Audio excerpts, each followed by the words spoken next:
long waits for urgent help. They just aren't getting it done. And, that's frustrating. Tonight, Contact Denver 7 is digging into a backlog, slowing down unemployment checks. And if I'm having trouble getting it, heaven only knows.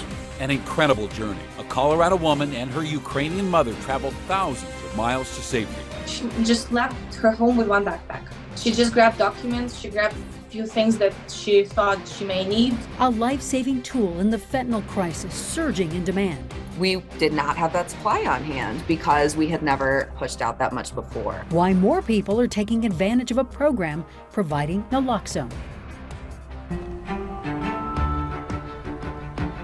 Colorado has now recovered all jobs lost during the first 2 months of the pandemic when most of the jobs were lost. Now, the Labor Department, however, has some catching up to do. Yeah, the problem now is people are being forced to wait for months to cash their unemployment checks, and many are still being falsely flagged for fraud. Contact Denver 7's consumer investigator Jacqueline Allen tonight says our state's new system is not exactly user-friendly, and tonight she's asking when we can expect the backlog to be cleared. Recently, Contact Denver 7 has seen a spike in complaints from Coloradans who need their unemployment benefits but are getting a big fat nothing. No answers, no money, no relief. So we started digging to find out why and discovered the state is dealing with a serious backlog in processing claims, averaging 8 to 10 weeks. That's the kind of nonsense that is causing me to contact Channel 7. Every day for the last month. I'm 67 years old and I'm not in the best of health. Scott Walker spends hours looking for a job. I hear back from some of them and some of them I don't hear back from, and it's hard. When he lost his job last month, this Loveland resident thought unemployment would see him through. But 5 weeks later, his account is locked and he hasn't received a dime. I've just been basically trying to make my nut as small as possible and living off savings, and I'm getting to the end of that. So it's getting a little scary. Is there a backlog right now in processing unemployment claims? Sure, there's still a backlog. Phil Spessert heads the state's unemployment division and isn't surprised Contact Denver 7's hearing increased complaints. And I have seen a series of those that have taken longer than 10 to 12 weeks. 10 to 12 weeks is a long time to wait to get unemployment paychecks if you don't have a paycheck coming in. It is. It's a very long period. The problem, he says, goes back to the pandemic when the state had 10 years worth of unemployment claims in 1 year. In an executive order, the governor expedited payouts and federal programs eased staffing requirements. But both of those programs have since expired. The backlog is still there. Are you hiring more staff? We are. We continue to try to onboard more staff. We don't get into this job to have people wait forever. Don't get into this job to treat people poorly. We get into this job to try to assist people. This month, the state is training 20 more people to process claims, but also says fraud is bogging things down. If a person's information was stolen and used to file a previous fraudulent claim, the current system makes it very difficult for the real person to get paid, which is what Scott is dealing with. I mean, they're very polite and very nice about it, but clueless. After Contact Denver 7 reached out, the state is now expediting his claim. Thank you for doing that. He hopes to have a new job soon, and for all the others caught in a broken system, he hopes for change. They've had 2 years of pandemic to deal with. They've had plenty of time to staff up. I don't think it's appropriate that it takes this long to process it. And if I'm having trouble getting it, heaven only knows. For Contact Denver 7, I'm Jacqueline Allen. That's right, 2 years, and it's been a rough 2 years for Colorado's unemployment program. Taking a closer look now, claims obviously skyrocketed in the spring of 2020 when Coloradans lost work because of the pandemic. And then last April, people faced long waits for their checks because of issues with the ID verification process. In December, an audit found the state may have paid out $73 million in potentially fraudulent claims during the first 14 months of the pandemic. A bill aimed at putting fentanyl dealers in jail has passed its first committee, but with some changes. Today, the House Judiciary Committee approved an amendment making possession of 1 gram or more of fentanyl a felony. Originally, it called for making 4 grams a felony. I think we can all say 4 grams of fentanyl is a lot of fentanyl. That's 40 pills. That is not personal use. And so what we have done is we have created a floor when it comes to pure, and we have moved down that number from 4 to 1. And now it's important to realize this is no silver bullet. The possession issue is not going to solve the fentanyl crisis. Another change would increase the severity of the felony if a pill contains at least 60% fentanyl. However, the state currently cannot test for exact fentanyl quantities, so the amended bill must now get by the House Appropriations Committee before it moves on to the full House.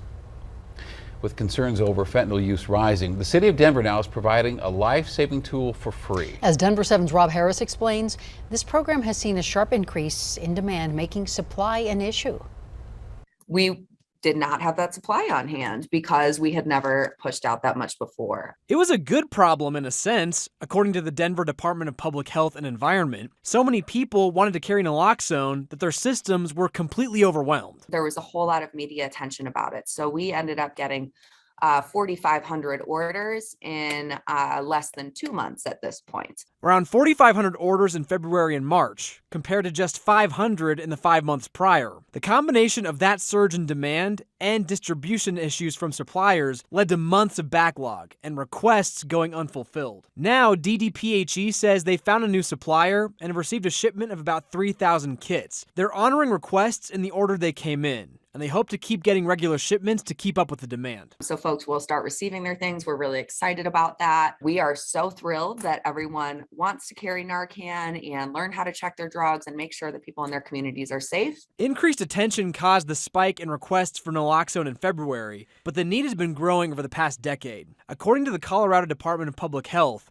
1,477 people died from drug overdose in Colorado in 2020, up from 1,072 in 2019 and up from 653 in 2010. That's a 126% increase over the course of the decade. Those numbers represent real lives lost, but advocates say the numbers would be even higher if it weren't for this life-saving substance of naloxone.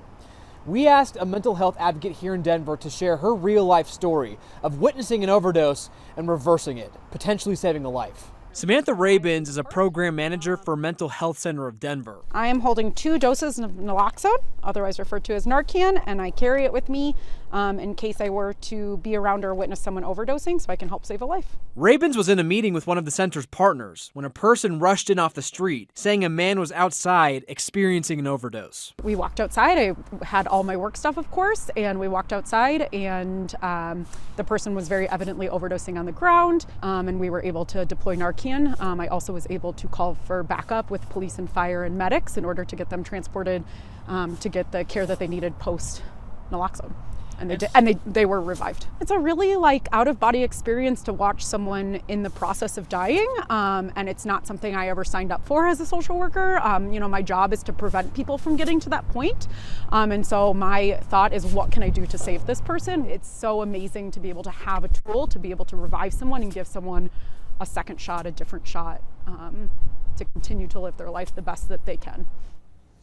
Now, if you're a resident of the city or the county of Denver and you would like to carry naloxone for free, we got a link to the city's request form at thedenverchannel.com.